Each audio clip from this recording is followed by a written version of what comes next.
Question number 1 है, आप लोग आ गए सब लोग? हाँ, got it sir, okay. Anuja, तो देखो क्वेश्चन नंबर फर्स्ट में था number of electron involve in the bond formation of nitrogen.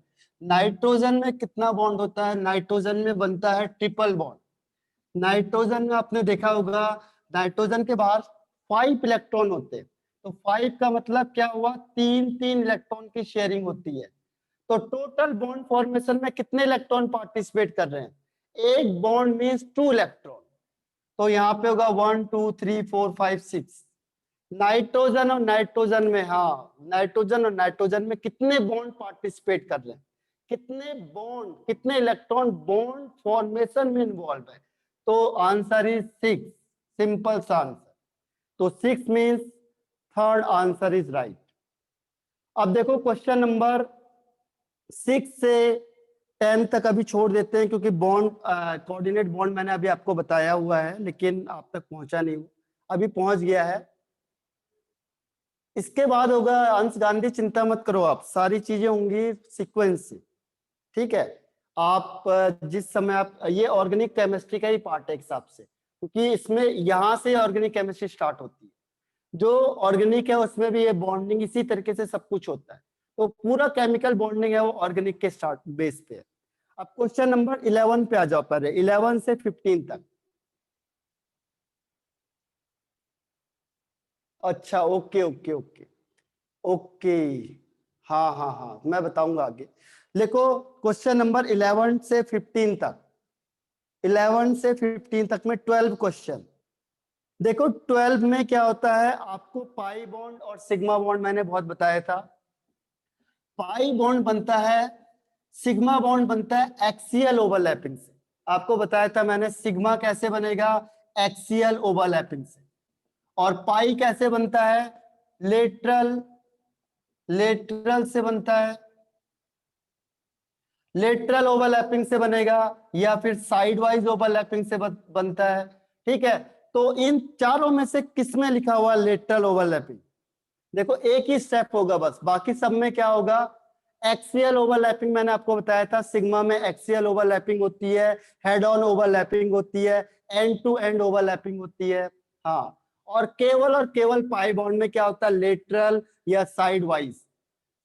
Okay Manali, 11 question.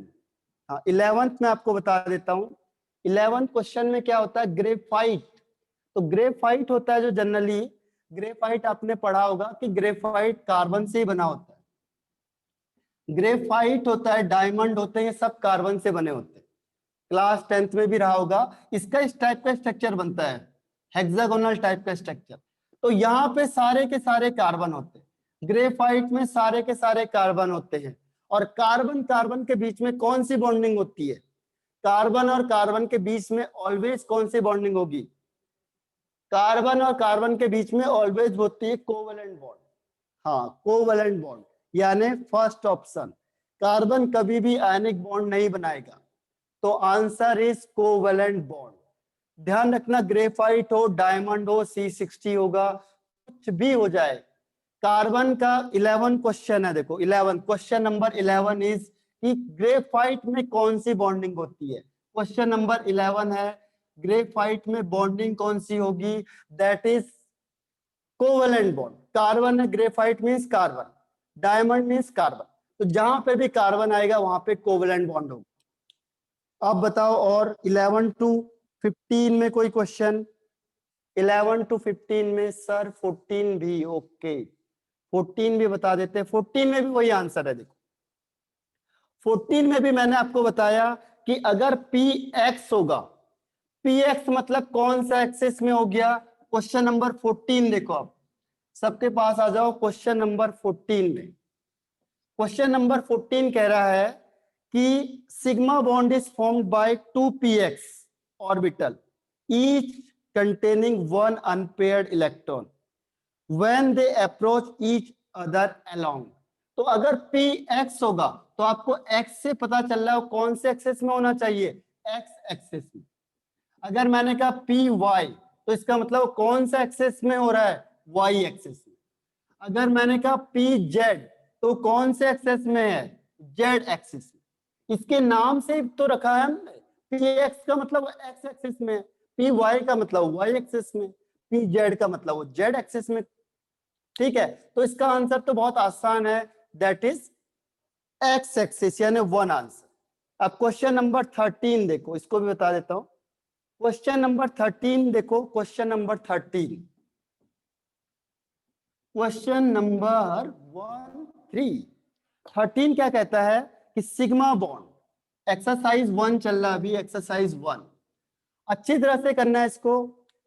इसमें लिखा है sigma bond is formed by overlap of atomic orbital of atoms A and B if the bond is formed along the x-axis, which of the following overlapping is acceptable? Means x-axis में कौन सा हो सकता है, तो x-axis में कौन सा होगा, very good Suchitra, answer is 4।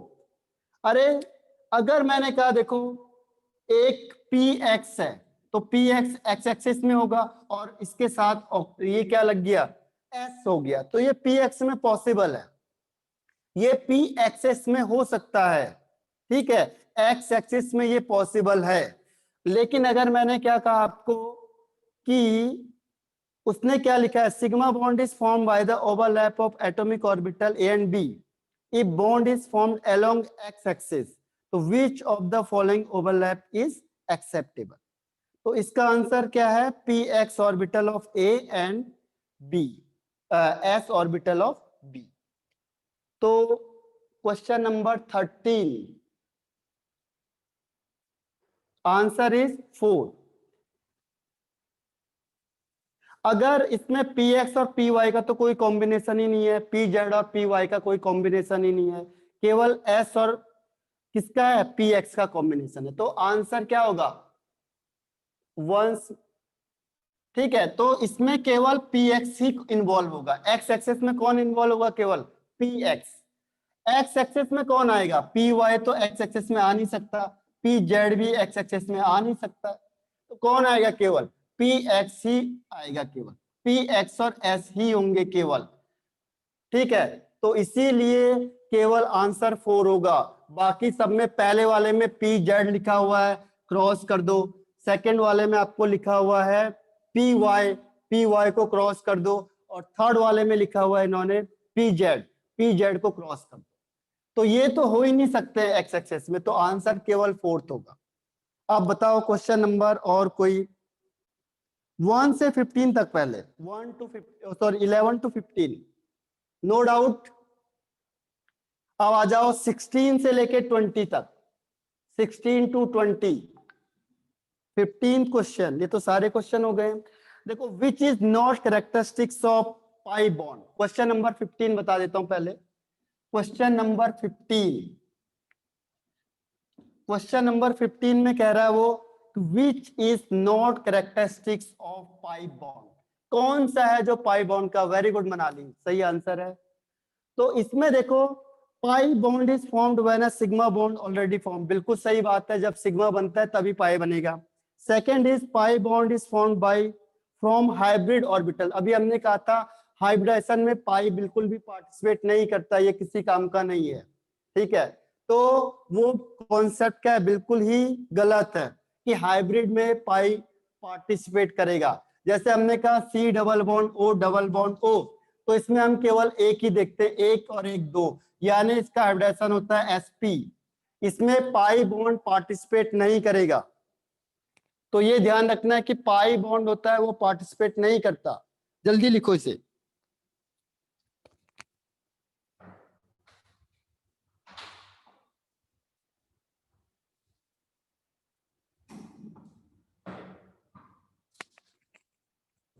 लिख लिया सबने, रिटर्न, पाई बॉन्ड पार्टिसिपेट नहीं करता क्योंकि वो फिक्स रहता ही नहीं है। अभी आपको रेजोनेंस है, रेजोनेंस आ गया आपके पास, उसे देखो, ये रेजोनेंस में पार्टिसिपेट करेगा, मैंने बताया था ना, ये रहता ही नहीं है सामने,